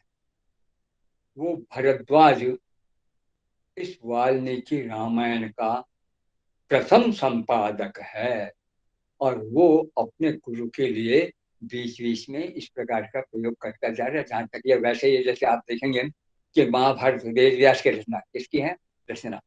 और जब कथा चल रही है तो जन्मेजय महाराज जो पांडवों के वंश में ही थे, वंश तक से अंदर जाकर वो और पूछ रहे हैं रोमहर्षण से कि भाई ये कौन था? तो तत्काल कोई प्रश्न आ गया और उस प्रश्न का उत्तर क्या नाम रोमहर्षण ने जन्मेजय को दिया है। क्या व्यास की कृति नहीं बन जाए? या यूं कहेंगे आप कि हमारे यहाँ प्राचीन काल में लिखने के लिए और बात होती नहीं थी, पहले बात का उपदेशात्मक रूप ही होता था। और वाल्मीकि रामायण में यही तो कहा कि जब वाल्मीकि को नारद जी ने मन चाहे प्रश्न के उत्तर दे दिए तो उन्होंने निर्णय किया कि अब मैं इसी प्रकार के एक नर को, वाल्मीकि रामायण किसके लिए? नर। ऐसा कौन नर है आप मुझे बताओ। तो बड़े उत्साह के साथ नारद ने जिस प्रकार से नर का वर्णन किया है, और नारद कहते कहते वो करीबन 17-18 श्लोक में आ जाते हैं कि इस प्रकार का नर लोगों में रामो नाम जनैश्रुतः। सर्वत्र प्रसिद्ध है राम राम राम राम राम। अब कोई नर के विषय में प्रश्न करते हैं, नर के विषय में जो है वाल्मीकि जी को नारद जी महाराज जवाब देते हैं और नर के साथ में चलते हैं। और ये रामायण इस प्रकार एक नर का महान चरित्र है जो घर घर फैला है। अब बताइए राम को हम किस रूप में कैसे क्या लें, इसको देखने के लिए अगर रामायण को हम पढ़ते हैं तो राम का वो सुंदर रूप यहाँ जाहिर होता है, प्रकट होता है कि जिसमें उन्होंने बिल्कुल एक एक अक्षर से लोक मर्यादा का पालन किया। लोक मर्यादा आप प्रसिद्ध है, सभी लोग जानते हैं कि राम का अभिषेक होने वाला था और उस अभिषेक में कैकेयी ने बाधा डाल दी और दशरथ से कहा आपको का वरदान है, मुझे 2 वर दीजिए। तो क्या बोलो क्या, उसने प्रसन्न होकर ये राम कैकेयी जो है राम को गोद में रखती है, पालती पूछती, सब भोजन भोजन करे, सारा काम कर, राम जैसे इसके लिए बिना सोचा ही नहीं। वो निश्चित रूप से इस प्रसन्नता में कोई ना कोई अच्छा वरदान मांगेगी। तो उसने कहा नहीं, ये जो राज्य तुम राम को दे रहे हो युवराज के रूप में, वो उनको नहीं, भरत को दिया जाए। दशरथ पर तुझे वजीर गिर पड़ा। खैर उन्होंने बहुत समझाया, उसके पैर पकड़े, हाथ जोड़े, कितने कहा तो नहीं तैयार हो। तो इस दृष्टि से आप सोचिए वहां उस दशरथ को भगवान राम अपने शब्दों से क्या समझा रहे हैं। पिता ही दैवतम ताते देवता नाम स्तुतम तस्मात् दैवतमेव करिष्यामि पितुर्वचः। मैं पिता के वचनों को, एक देवता के वचन है और उस देवता के वचन से बढ़कर कोई चीज नहीं है जिसको हम माने, और वो देवता का वचन है पिता ही दैवतम ताते देवता नाम। अरे देवताओं का भी देव वेद एक पिता ही है, तो इसलिए उस पिता के वचन मैं करूंगा। आप मुझे किसी दूसरे प्रकार के आदेश को मत दीजिए, आप अपने सत्य का पालन कीजिए, अपने वचन का पालन करने के लिए मुझे वहां अनुमति दीजिए जाने। ऐसे सैकड़ों श्लोक वाल्मीकि रामायण में आपको मिलेंगे कि जहाँ इस प्रकार से समझाया जाता है, बताया जाता है, किया जाता है। तो इन सब चीजों को हमने देखा, मनु को हमने छोड़ दिया, मनु को क्या प्रक्षिप्त प्रक्षिप्त प्रक्षिप्त कह करके और सत्यानाश कर डाला है मनुस्मृति का। बिल्कुल आज हम ये अधिकार करने लगे, गलत ये लगाते हैं प्रक्षिप्त प्रक्षिप्त प्रक्षिप्त है, आपकी बुद्धि का प्रक्षेप इस पर जो है आवरण के रूप में आ गया हो कि बस आप देख ही नहीं पाए, समझ ही नहीं पाए। जब हम इतना स्पष्ट कह रहे हैं, मनुष्य का श्लोक है बहुत अच्छा, इस बात पे अपन बात को पूरा करेंगे कि आचार्य ब्रह्मणो मूर्ति पिता मूर्ति प्रजापते प्रजापते। आचार्य ब्रह्मणो मूर्ति पिता मूर्ति प्रजापते और माता पृथिव्या मूर्तिस्तु भ्राता स्व मूर्तिरात्मना। आचार्य ब्रह्मा का रूप है, पिता प्रजापति का रूप है, माता पृथ्वी का रूप है और भ्राता स्वयं मूर्तिरात्मन है। भाई तो अपनी ही मूर्ति है, भाई अपनी मूर्ति है, इसके आप व्याख्या करते हैं। भाई अपनी मूर्ति कैसे हुआ, और भाई अपनी मूर्ति है, और इसका प्रयोग हमने जो किया है किस प्रकार से आप देखें नमूना कि राम को खूब समझा दिया, पर राम नहीं मान रहे। उस वक्त जाबाली वहां एक जाबाल थे, उन्होंने जो है समझाने की कोशिश की थी, थोड़ा सा उटपटांग भी समझाने के लिए कोशिश दे ली थी।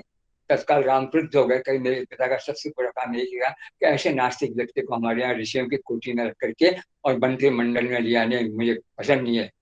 पर यहाँ आगे बढ़ते हैं तो वशिष्ठ फिर इनको समझाते कहते राम, मनुष्य के जीवन में कई व्यक्ति गुरु होते हैं, जिसमें एक गुरु आचार्य होता है, एक गुरु पिता होता है, एक गुरु माता होती है। मैं तुम्हारे पिता का भी, पिता के पिताओं का भी और तुम्हारा भी गुरु रहा हूं इस दृष्टि से। तो आचार्य, मैं जब तुम्हें कह रहा हूँ तुम मेरी बात सुनो, और बात क्या है कि अगर तुम मेरी बात सुन लोगे तो तुमने लोक में पुरुषों के वचनों की रक्षा करने का काम। ठीक है, चलिए। और अगर ये तुम्हारे मंत्रिमंडल में रहने वाले जो लोग हैं, सारा काम काज कर रहे हैं, अगर इनकी बात तुमने मान ली तो यह प्रजापति के रूप में तुमने इनकी बात मान करके और वास्तव में लोक की मर्यादा की रक्षा की। ठीक है, ये भी।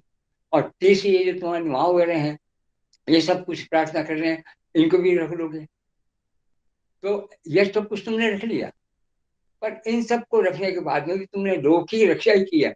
पर यदि तुमने अपने भाई भरत की बात को मान लिया तो समझो कि तुमने अपने ही आत्मा की रक्षा की। यानी वशिष्ठ कहना चाहते हैं कि हम लोग तो गुरु कोटि में वहीं रह जाते हैं, और यह गुरु कोटि से एक क्षण आगे बढ़ करके तुम्हारा स्वयं आत्मा का रूप भी हो जाता है। अब आत्मा का रूप, अब आप समझ ले कहाँ से आया है। क्योंकि जो परम सत्ता है, जो सारे विश्व में नाना रूपों में आई हुई है, और जिसके लिए नाना प्रकार के वाद विवाद, परिवाद, संवाद, अनुवाद, उपवाद अब करते चले जा रहे हैं, उनमें उन्होंने जवाब दिया है। वह अपन मानते हैं कि पिता का जो शुक्र है और माँ का जो रज है, वो मिलकर एक नई पैदा है। तो भाई ने कौन है? वही पिता का शुक्र है, वही माता का रज है। और बल्कि जो आश्चर्य यानी बात है, माँ अलग भी हो गई है तो भी रज का नाम दिया है। रज है जो है वो वस्तु है जो अपने काम को करने के लिए तैयार रहती। तो इस दृष्टि से हम देखते हैं। तो इन सब बातों को देख करके जब वो रज आत्मा भ्राता सो मुझसे आत्मा लगा, समझ में आ जाएगा कि भरत जो कुछ कह रहा है वो तुम्हारे आत्मा के तुम आत्मनिष्ठा को कैसे खोगे। तब जाकर के ऐसे और भी अनेक वचन है जिनको हम देखेंगे। तो एक एक शब्द को लेकर के पकड़ करके हम आगे चलेंगे, तब तो हमारे शास्त्रों की रक्षा होगी और वस्तु से सारे वादों को हम वहां तक पहुंचेंगे। अकेला जब ये आपके वयोवाद वगैरह तो आया ही नहीं, वयोवाद आया ही, वयोनाद आया ही नहीं, क्योंकि इनको जहाँ कह दिया गया। आज फिर उसको उसी भाव में कर रहा हूँ कि इसके साथ साथ 4-5 वाद में और जो अनुदित हैं, और जिनमें इस प्रकार की वो सारी के सारी वो टिप्पणियां जो संपूर्ण वैदिक वांग्मय से है कि कोई वो ओझा जी पर ये दोष नहीं लगा कि इस व्यक्ति का काल्पनिक देन है, काल्पनिक है, काल्पनिक है, कतई नहीं है। तो उस दृष्टि से और फिर अंतिम जो चीज है, इतिहास को लेने के लिए मैं अत्रि ख्याति पर ध्यान पाता। अत्रि ख्याति बिल्कुल ये गद्यात्मक है, पर इसमें भी करीबन 94-95 मैंने वो दी है, और ये बताया है कि वास्तव में किस प्रकार से अत्रि का जीवन है और किस प्रकार से हम इन ऋषियों के ही संतान और उसी प्रकार से एक ब्रह्म के बीच के नाना रूपों में आते हुए बने हुए हैं। उस ब्रह्म बीज के हमें, इसलिए सर्वम जगत ब्राह्मण में वो वर्तते, संपूर्ण संसार ब्राह्मण है। यह हमारा सदसदवाद स्पष्ट शब्दों में कह रहा है, क्योंकि सारी सृष्टि सीधा ब्रह्म का रूप है, और ब्रह्म के हाथ से जो कुछ क्रिया की गई है वो है ब्राह्मण। क्यों? अब देख लिया आप, ब्राह्मण और ब्राह्मण में क्या अंतर है? ब्राह्मण अपत्यम ब्राह्मण पुल्लिंग, ब्राह्मण अपत्यम ब्राह्मणम नपुंसकलिंग, और ब्राह्मण अपत्यम ब्राह्मणी स्त्रीलिंग हो गया। पर ब्रह्म का जो काम है वो है ब्राह्म। तो अपत्य अर्थ से भिन्न जो कुछ भी शक्ति है, योग है, साथ है, वो केवल एक काम मात्र है। तो ब्रह्म और ब्राह्म, और हमारी भाषा वास्तव में ब्राह्मी भाषा ही है, क्योंकि हमें ब्रह्म से प्रारंभ से मिली है। कब मिला, कैसे मिला, कौन पढ़ाएगा, कैसे करेगा, ये सारे प्रश्न समाप्त हो जाते हैं जब इस बात को देख लेते हैं कि पहले ब्राह्मी भाषा और उसके साथ साथ में उसके लिए दो योग्य इंद्रियां, जिह्वा भी और कर्ण भी, एक कर्म इंद्रिय, एक ज्ञानी इंद्रिय, इस प्रकार से हमारे शरीर का निर्माण हुआ है। इसको हम देखते हैं। तो उन सबको ध्यान में देख करके 10 वादों ने एक एक वाद को प्रमुख मान करके अपनी बात कहनी चाहिए थी। और इसका जो ब्रह्मवाद का सिद्धांत वाला वाद है, वो कह रहा कि नहीं, उन सब के मूल में केवल एक ही है, लेकिन एक क्रिया की है सैकड़ों में से, और सैकड़ों में से एक क्रिया करने वाला वो नहीं हो सकता है। इसलिए आपके सत्य असत्य सदसत्य आदि सृष्टि की रचना में कारण नहीं है। सृष्टि रचना में एकमात्र कारण वो ब्रह्म है, और उस ब्रह्म को हमें जिस प्रकार से प्राप्ति हुई उसकी, वो सर्वत्र एक है। तो इन सबको जितना अपन सोचते हैं पढ़ा करेंगे चैन और पढ़ाया जाता है कि हम कितने रूपों में देखें इसको, हम आवरण वगैरह को, कि किस प्रकार से कहीं भावात्मक बुद्धि से, कहीं हमारे हृदयात्मक बुद्धि से भाव के रूप में मना हो रही है, कहीं भाव के रूप से ढका हो रहा है। ढाल भी आवरण है, हम झूठ सच बोल जाते हैं वो भी आवरण है, और इस प्रकार से अपनी वास्तविक रक्षा के लिए हम जो कुछ लेते हैं वो भी आवरण है। तो शास्त्रीय आवरण के कितने रूप हो सकते हैं, और उन आवरणों को हम अपने ऊपर आए हुए इस जागतिक आवरणों को हटा करके और सात्विक वैदिक आवरण चढ़ा लें और आगे बढ़ें, तो निश्चित रूप से ये जो हमारा आवरणवाद वाला विषय है वो हमारे हृदयंगम होगा, और सभी वादों का सहायक होने के नाते उन्हें भी सार्थक रूप में देखा। इसलिए वैदिक दशवाद में रहस्य में भी इन्होंने इसको दिया है। तो विषय बहुत विस्तृत होते जा रहा है, मैं कुछ शायद आवश्यकता से अधिक भी बोल गया हूँ, पर मुझे यही है कि जब तक हम उस ब्रह्म को नहीं पकड़ लेंगे, सिद्धांतवाद वाले ब्रह्म को, तो ब्रह्मवाद से ब्रह्म वैवाद से ब्रह्म समीक्षा इत्यादि सिद्धांत वाली पुस्तकें भी हैं, इन सबको उसी क्रम में लेकर पढ़ें करें और सारे जागतिक क्रियाओं को अपनी दृष्टि में रखें, तो ब्रह्म और ब्राह्मणिक क्रिया और ब्राह्मण और ब्राह्मण जगत ये सब कुछ हमारे सामने स्पष्ट हो जाएगा, और एक एक वाद की हम विश्वव्यापी अत्यंत सुंदर, जो लोगों के लिए प्रिय हो सके, व्याख्या प्रस्तुत कर सकेंगे। आप लोगों ने मुझे इतना अवसर दिया, और मैं कुछ समय भी थोड़े देर बचा, इसके लिए मैं आपसे हृदय से क्षमा चाह रहा हूँ, और मैं जो कुछ कहना चाह रहा था पूरा हो भी नहीं रहा है, इसके लिए भी क्षमा चाह रहा हूँ। बहुत बहुत आभार सर आपका। आपको सुनना हम सभी के लिए हमेशा सौभाग्य का विषय रहता है। आप तो इस विषय के विशेषज्ञ हैं। आपके हमने लगातार घंटों व्याख्यान सुने हैं और बहुत ही लाभान्वित हुए हैं। आज हमारा परम सौभाग्य है कि यह आंग्ल वर्ष का यह अंतिम सप्ताह इतने अच्छे व्याख्यान से समापन हो रहा है। हम सचमुच भाग्यशाली हैं, और मैं मानता हूं कि जो जितने भी श्रोतृवृंद जुड़े हुए हैं इस बात से सहमत होंगे कि आज सचमुच हम धन्य हैं। आपने आवरणवाद विमर्श विषयक इस विषय पर तो हमारा मार्गदर्शन किया, इसके साथ ही कई अवान्तर ऐसे गुत्थियों को सुलझाया जो हमेशा हम उसको समझने के लिए प्रयत्नशील रहते हैं। आज भी ओझा जी के किसी बात को लेकर के जब हम कहीं फंसते हैं तो आपकी भूमिका टिप्पणी हमारे लिए बहुत ही पाथेय का कार्य करती है, और आप श्री शंकर शिक्षायतन को हमेशा निर्देशन देते आए हैं, और हम आशा करते हैं कि आगे भी आप ऐसे ही हमें निर्देशन देते रहेंगे। आपने आज हमारा निमंत्रण स्वीकार कर अपने विशद व्याख्यान से हम सभी को लाभान्वित किया, इसके लिए हम उपकृत हैं। आपके चरणों में कोटि कोटि प्रणाम निवेदित करते हुए आपके प्रति अत्यंत आभार प्रकट करता हूं मैं। बहुत बहुत धन्यवाद सर। अब इस कार्यक्रम को आगे बढ़ाते हुए कार्यक्रम की अध्यक्षता कर रहे गुरुवर प्रोफेसर संतोष शुक्ल सर से मैं प्रार्थना करता हूं कि वे अध्यक्षीय उद्बोधन से हम सभी को अनुग्रहित करें। आदरणीय गुरुवर प्रोफेसर संतोष शुक्ल सर। यां मेधां देवगणा पितरश्च उपासते तया मामद्य मेधया अग्नि मेधाविनं कुरु। परम श्रद्धे आदरणीय शर्मा जी, जिनकी कृपा दृष्टि हमें हम सभी को प्राप्त होती रहती है, आपके मार्ग निर्देशन, आपके स्नेह का ही संबल प्राप्त करके हम लोग निरंतर इस कार्य में लगे हुए हैं। आप इस विद्या के प्रतिष्ठित आचार्य हैं। आज जो लोग भी थोड़ा बहुत इस विद्या के क्षेत्र में कुछ जान पा रहे हैं, उसके कारणभूत आप हैं, क्योंकि आपने ओझा जी के ग्रंथों का अनुवाद किया। जब मधुसूदन ओझा शोध प्रकोष्ठ से ग्रंथ प्रकाशित शुरू हुए तो आप ही उन ग्रंथों का कैसे संपादन किया जाए, कैसे अनुवाद किया जाए, आपके ही निर्देशन में आज तक जो भी वहाँ कार्य हुआ है सब आपने ही उनका मार्ग निर्देश किया है, अनुवाद किया है, और हम लोगों को भी आप मार्ग निर्देश देते हैं। आज हमारा सौभाग्य है आपको सुनने का। हम सभी लोग अत्यंत हर्षित हैं और बहुत ही लाभान्वित हुए हैं आपके उद्बोधन से।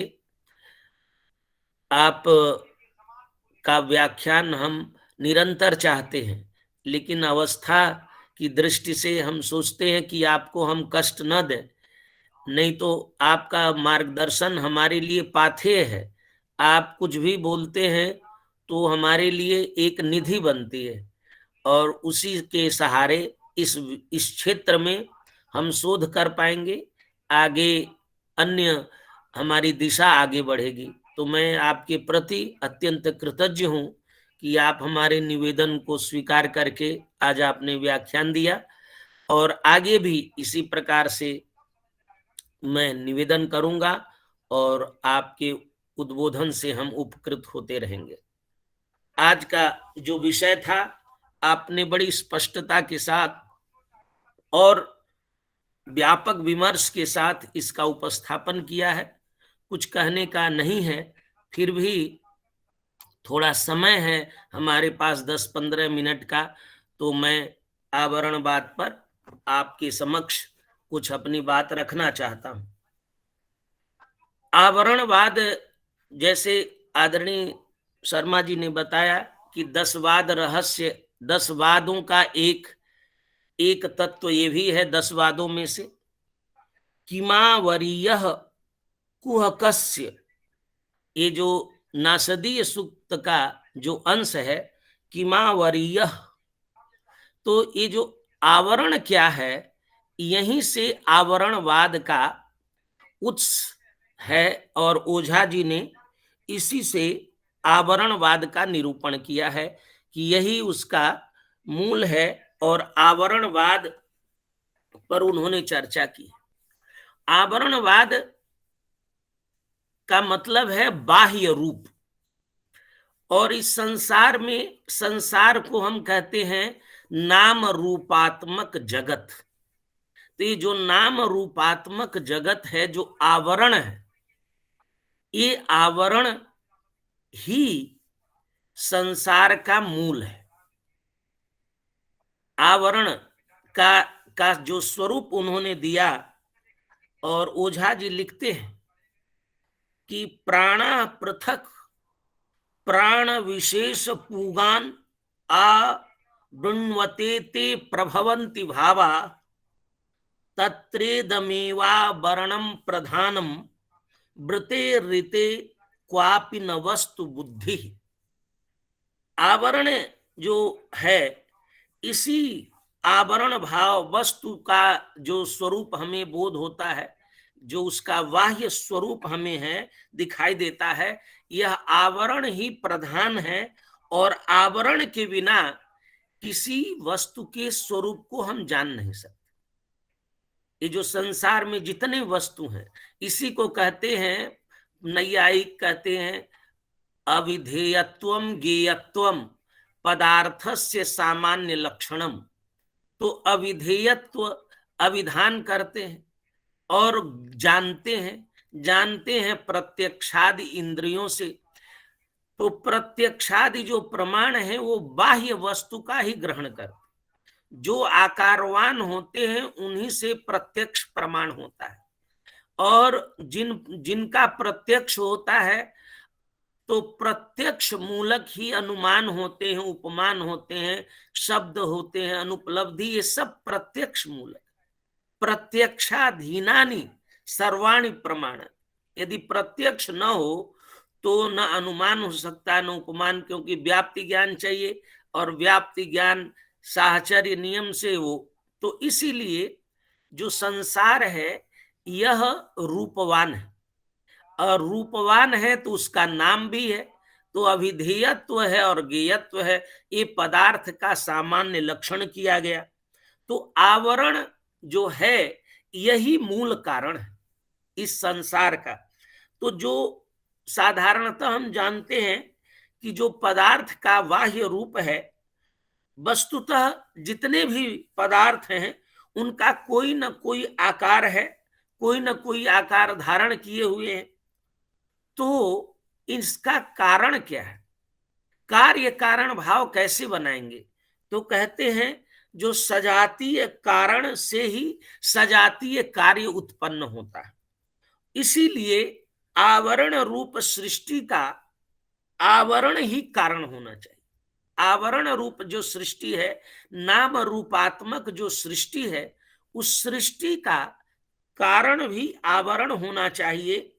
और यही सांख्य का सिद्धांत है सत्कार्यवाद का, और इसका जो मूल है ये श्वेताश्वतरोपनिषद में भी प्राप्त होता है। यद यस्तंतुनाभ इव तंतुहि यस्तंतुनाभ इव तंतुभिः प्रधानजै स्वभावतः देव एव स्वयमावृणोति सनो दधातु ब्रह्माप्ययम्। जैसे ऊर्णनाभि तंतुनाभ जो तंतुओं से एक आवरण बनाता है और उसी आवरण में वह मकड़ी उसी में रह जाता है, उसी में आवरण में। तो ये आवरणवाद का उन्होंने श्वेताश्वतरोपनिषद का उदाहरण दिया जा सकता है। ओझा जी ने इसके 3 कारण बताए। इन्होंने कहा कि ये जो आवरणवाद है इसके 3 कारण हो सकते हैं। आच्छादनम वैवसनम ततो यद रूपम भवेस् वस्तुति तद वदामः ज्योतिश्च यज्ञंच वयुनम विकल्प्य त्रैविध्यतो वस्तु निरूपयामः। ये जो वस्तु है, आवरणवाद है, आवरण है, ये 3 ढंग से निरूपित होता है। 3 है, ये है ज्योति है, यज्ञ है और वयुन है। यही वस्तु के 3 विकल्प है और इन 3 विकल्पों के द्वारा वस्तु के आवरण का बाह्य रूप का निरूपण होता है। वयुन जो शब्द है तो कहते हैं यस्त्विदम वस्तुति रूपतो। जो वस्तु हम जानते हैं रूपतः, कोई भी वस्तु रूपवान है। रूपतः जब हम वस्तु को जानते हैं, यद विज्ञायते तद वयुनम वदामः। जो रूपतः जानते हैं उसको वयुन कहते हैं। विज्ञान में तद वयुनम तदंतः वयो वयोनाथ इमे तु सत्ते। ये वयुन में 2 सत्ताएं हैं, एक है वयु और दूसरा है वयोनाभ। वयु जो है वस्तु जो रूप है, रूप कैसा है? जैसे हमारा रूप है, हमारे रूप के में 2 तत्व है। एक हमारे रूप का भार है, जैसे मैं कितने किलो का हूं, ये जो भार है वस्तु का, ये है वय। यद्वै वयो वस्तुनि ये न भारः। वस्तु का जो स्वरूप है, उस स्वरूप में वस्तु के स्वरूप को वयुन कहते। वस्तु का जो रूप है उसको वयुन कहते। और उस वयुन के अंतर्गत 2 चीजें हैं, वयु है और वयोनाद है। तो जो वयु है वह उसका भार है। वयोनाद इहास्ति सीमा, और जो सीमा है वस्तु की, जैसे एक गिलास पात्र है, इसका जो भार है वो वायु है। और जो इसकी सीमा है, क्योंकि हर आकार की एक सीमा होगी। जैसे हम कहते हैं कि शब्द किसे कहते हैं, एनोच्चारिते न शासना लांगुल ककुद खुर विषाणी नाम संप्रत्ययो भवति स शब्द। तो उसमें हाथ पैर नाक इतना जो सीमा है, इस सीमा को वयोनाद कहते हैं। और उसी वयोनाद का नाम छंद भी, छादनात छंद। जैसे कहते हैं कि हम जितनी आपकी औकात हो उतना चादर फैलाइए। माने हमारा जो फैलाव हो, हमारी जो सीमा हो, तो ये सृष्टि जो है छादना छंद तत्व को आवरण कर लिया है छंद ने। जैसे हम कोई मंत्र पढ़ते हैं, मंत्र में देव तत्व का विधान होता, मननात् मंत्र और मंत्रेण या उच्यते सा देवता। अब वो जो देव तत्व है, वो जिस तत्व का प्रतिपादन हो रहा है, यदि अनुष्टुप छंद में हो रहा है तो 32 अक्षर ही उसकी सीमा है। उसी सीमा में उसका कथन होगा, तो इसीलिए उसको छंद भी कहते हैं। ओझा जी कहते हैं छंदो वयोनाथ इति प्रतीयात दन्नम वयत छंदसि तद्धिनद्धम छंदस्य भेदाच्च वयस्य भेदात वस्तूनि भेदेन विलोकयाम। तो वस्तु का जो आकार है वो वयुन है, और उस वयुन के अंदर वय है और वयोनाद है, उसका भार है और उसकी सीमा है। जिस प्रकार से कोई मृत पिंड घड़ा बना ले, उससे बड़ी आकृति बना ले, तो तत्व एक ही है, उसका आकार, सीमा, भार पृथक पृथक है, वस्तुतः वस्तु है। उसी प्रकार से मृत पिंडमादाय ही कारुको गजम हयम रथम कंस मथान्यथा बहु। तो हम उसी मृतपिंड से, शिल्पकार जो है वो उसी मृतपिंड से हाथी बना देता है, अश्व बना देता है, रथ बना देता है, पान गिलास पात्र बना देता है, और सबका निर्माण अनेक प्रकार का निर्माण करता है। वस्तुओं की दृष्टि से, वस्तुतः मृतपिंड की दृष्टि से भेद नहीं, वो सब मृतपिंड ही है। किंतु आकृति माने सीमा और भार की दृष्टि से, आकृति की भिन्नता के कारण उनको हम गज कहते हैं, उनको अश्व कहते हैं। इसी प्रकार जैसे हम बोलते हैं, लिपि दे बोलते, कुछ वाणी से बोलते हैं, उसकी लिपि बनाते हैं। तो कोई बोला क, और क को कोई आकार दिया देवनागरी में, किसी ने ब्राह्मी में, किसी ने मराठी, गुजरात, तेलुगु में, कन्नड़ में, तो वही लिपि भी उसी प्रकार से उसको, उस वर्ण, उस ध्वनि को आकार देती है। ओझा जी लिखते हैं सर्वो लिपिम लेखयते नुरूपम बुरूते नुरूपम कुरुते नुरूपम नाकार एष ध्रियते धिया चेत सा प्रत्यभिज्ञेषु भवे न जातु। इस प्रकार से उन्होंने ये वयुन का विवेचन किया कि ये 3 दृष्टियों से आवरणवाद की हम व्याख्या कर सकते हैं। ज्योति, दूसरी दृष्टि है ज्योति।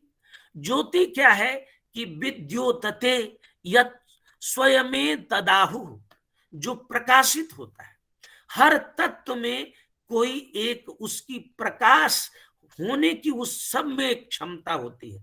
विद्योतते यत् स्वयं, उसी को ज्योति कहते हैं, उसी को भास्कर कहते हैं। वही भांति प्रकाशते होता है। और उसी को उन्होंने, जैसे 3 ज्योतियां होती हैं, स्वतः प्रकाश, परतः प्रकाश और रूप प्रकाश, त्रिधा इहार्था। ओझा जी लिखते हैं स्वतः प्रकाश परतः प्रकाशो रूप प्रकाशस त्रिविधा इहार्था सर्वत्र नाभौ ध्रियतेर्थ बिंब स्वच्छाया चाब्रियते स नित्यम। इस प्रकार संसार में जितने भी पदार्थ हैं उनमें ज्योति है। और कुछ प्रकार, उसके 3 प्रकार हो सकते हैं, स्वतः प्रकाश, परतः प्रकाश एवं रूप प्रकाश। और समस्त पदार्थ के नाभि में, केंद्र में अपने स्वरूप को धारण करने की जो शक्ति है, जो आभा है, उसी ने उसको धारण कर रखा है। इस प्रकार ज्योति भी आवरणवाद का एक प्रकार है उसको बताने का। तीसरा उन्होंने कहा यज्ञ। यज्ञ को उन्होंने कहा कि ये जो संपूर्ण सृष्टि है, जो संपूर्ण तत्व है, वह भी यज्ञ से ही बना है, यज्ञ ही उसका स्वरूप है। वस्तु जो भी दृश्यमान जगत है, उस दृश्यमान जगत का समस्त जो पृथक पृथक सत्ता है वह यज्ञ है। और उस यज्ञ को उन्होंने दो भागों में विभाजित किया, एक का नाम रखा प्रजापति और दूसरे का नाम रखा वेद। यद दृश्यते किंचिदिहैव सर्वः पृथक पृथक यज्ञ इति प्रसिद्धम्। इस संसार में जो भी दिखता है वह यज्ञ है।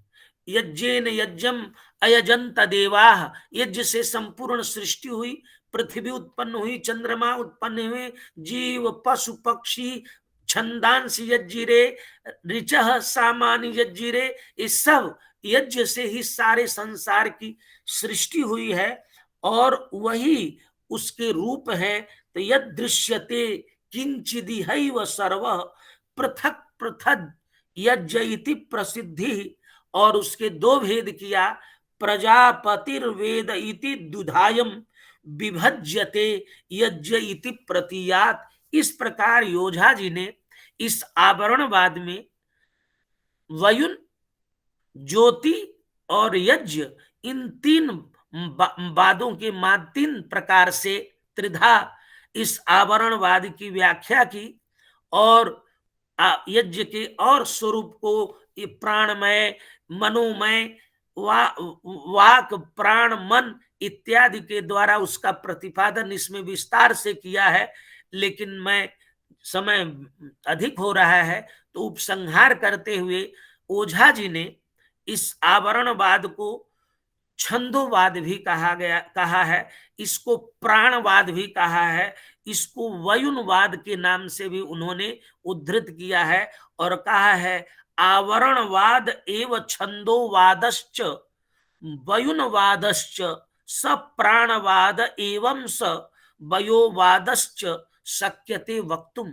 तो आवरणवाद, छंदोवाद, वयुनवाद, प्राणवाद, वयोवाद, इनके नामांतर ओझा जी ने बताए हैं और आदरणीय शर्मा जी ने इन विषयों का विस्तार से नाना उदाहरण के साथ विस्तार से विवेचन किया।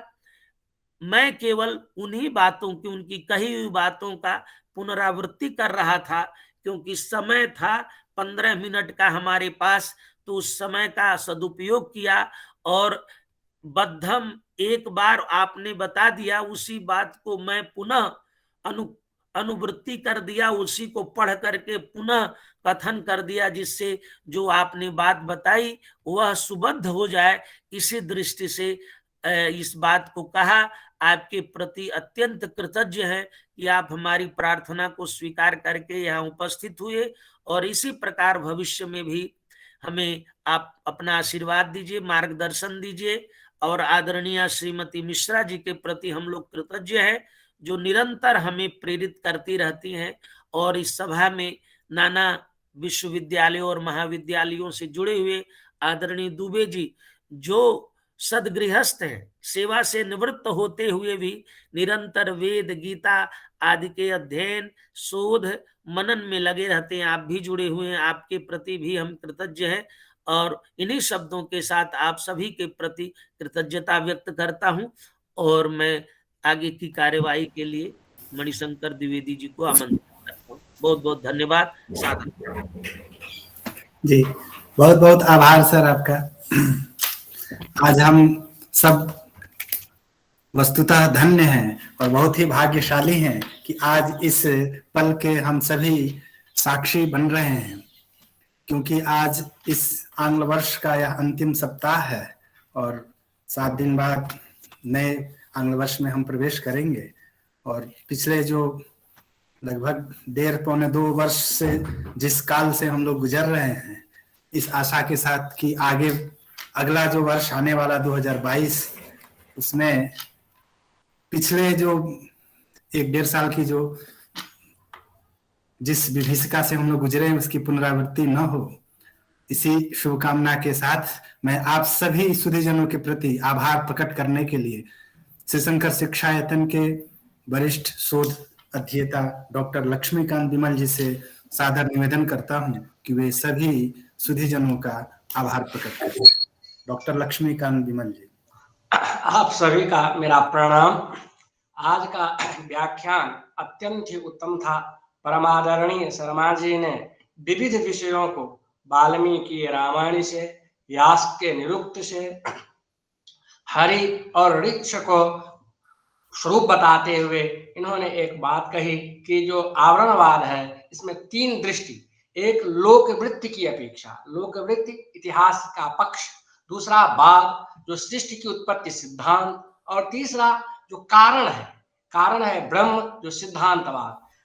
आज के व्याख्यान में सारगर्भित रूप से परमादरणीय गुरुवर शर्मा जी ने प्रस्तुत किया। मैं आपके प्रति संस्थान के पक्ष से प्रणाम पूर्वक आभार प्रकट करता हूं, धन्य वचन अर्पित करता हूं। आपने हमारे निवेदन को स्वीकार किया और आपने कहा कि जब मैं कह दिया हूं तो निश्चित रूप से ही उस समय जुड़ूंगा। आप जुड़ गए हैं। मैं आपके प्रति बार बार धन्यवाद वचन अर्पित करता हूं तथा आगे भी आशा रखता हूं कि आपका स्नेह, आपका भाषण, आपका उद्बोधन इसी प्रकार हमें प्राप्त होते रहेंगे। मैं परमादरणीय शर्मा जी को इसी शब्दों के साथ धन्य वचन अर्पित करता हूं। आज के कार्यक्रम के अध्यक्ष परमादरणीय शुक्ला सर हैं। आपके दिशा निर्देशन में हम सब काम करते हैं। आपका ही रूप है, जो कुछ बोलता हूं वह आपका ही है, इसीलिए मैं आपके प्रति धन्य वचन क्या कहूं, आपके प्रति मैं कृतज्ञता ज्ञापित करता हूं। आपका मैं कृतज्ञ। इस कार्यक्रम में जितने भी विद्वान जुड़े हुए हैं उन सब का मैं नाम नहीं ले सकता हूं, फिर भी नाम लेना सर्वथा आवश्यक है, क्योंकि जिन्होंने मेरे फोन कैसे किया हूं, जिनको ईमेल किया हूं, व्हाट्सएप किया हूं और उन्होंने निवेदन स्वीकार करके यहाँ उपस्थित हुए हैं, उनमें परमादरणीय प्रोफेसर रामराज उपाध्याय जी हैं, परमादरणीय रमेश कुमार दुबे सर हैं, कलकत्ता से परमादरणीय प्रोफेसर रविंद्र भट्टाचार्य जी हैं, दिल्ली विश्वविद्यालय के वंदना भान मैडम हैं, हरीश मैडम हैं, सुरेंद्र महतो जी हैं, प्रोफेसर मार्कंडेयनाथ तिवारी जी हैं, कुलदीप जी हिमाचल से हैं, विद्यापीठ से भी कुलदीप जी हैं, आप अनिरुद्ध ओझा जी हैं, सर्वेश मिश्रा जी हैं। आप सभी का योगदान है, आपका स्नेह हम लोगों को प्राप्त होता है। प्रतिमास यह कार्यक्रम होता है और आप लोग जुड़ करके ही इस कार्यक्रम को संवर्धन देते हैं, आगे बढ़ाने में प्रेरणा मिलती है आप सबसे। इसीलिए मैं आप सभी विद्वानों के प्रति, उपस्थित सभी विद्वानों को मैं धन्य वचन समर्पित करता हूं और निवेदन भी करता हूं। इससे हम लोगों को उत्साह बढ़ता है। आप लोग अवश्य आगे भी कार्यक्रम में जुड़े, यह निवेदन भी है, प्रार्थना भी है। मैं इन्हीं शब्दों के साथ परमादरणीय द्विवेदी जी से म्यूट हो गया जी, बोलिए, म्यूट हो गया था सर। द्विवेदी जी से निवेदन करता हूं कि अब शांति पाठ करें और इस कार्य की पूर्णाहुति। जी सर, आपका भी बहुत बहुत धन्यवाद सर। वैसे तो आप सभी हम सबसे पिछले, जब से हम ऑनलाइन कार्यक्रम समायोजित कर रहे हैं, क्योंकि कोरोना के कारण पिछले 2 साल से हमारा कोई भी भौतिक कार्यक्रम नहीं हो पाया है, तो मैं आदरणीय शर्मा सर को यह सूचित करना चाहूंगा कि सर, हमने पिछले वर्ष मोतीलाल शास्त्री जी के विज्ञान भाष्य के परिप्रेक्ष्य में एक श्रृंखला का समायोजन किया था और इस वर्ष आदरणीय मधुसूदन ओझा जी के वाद ग्रंथों को लेकर के प्रत्येक महीने एक संगोष्ठी का समायोजन किया और पिछले महीना हमने एक यज्ञ सरस्वती पर व्याख्यान समायोजित किया था और इस वर्ष का जो अंतिम महीना था वह आपके इस विशिष्ट व्याख्यान से समापन को प्राप्त हो रहा है। हम सभी आपके प्रति अत्यंत आभारी हैं। इन्हीं शब्दों के साथ अब शांति पाठ के साथ इस कार्यक्रम का समापन करता हूं। हरि ओम द्यौः शान्तिरन्तरिक्षगुं शान्तिः पृथिवी शान्तिरापः शान्तिरोषधयः शान्तिः वनस्पतयः शान्तिर्विश्वे देवाः शांति ब्रह्म शांतिः सर्वगुण शांतिः शांतिरेव शांतिः सामा शांतिरेधि यतो यतः समीहसे ततो नो अभयं कुरु शन्नः कुरु प्रजाभ्यो भयन्नः पशुभ्यः। ओम सहना भवतु सहनौ भुनक्तु सह वीर्यं करवावहै तेजस्विनावधीतमस्तु मा विद्विषावहै। ओम पूर्णमदः पूर्णमिदं पूर्णात् पूर्णमुदच्यते पूर्णस्य पूर्णमादाय पूर्णमेवावशिष्यते। सर्वे भवन्तु सुखिनः सर्वे सन्तु निरामया सर्वे भद्राणि पश्यन्तु मा कश्चित् दुःखभाग् भवेत्। ओम शांति शांति शांति सुशांतिर्भवतु। आप सभी को एक बार पुनः पुनः सादर प्रणाम करते हुए आज की सभा यहीं विसर्जित होती है। आप सभी को बहुत बहुत आभार।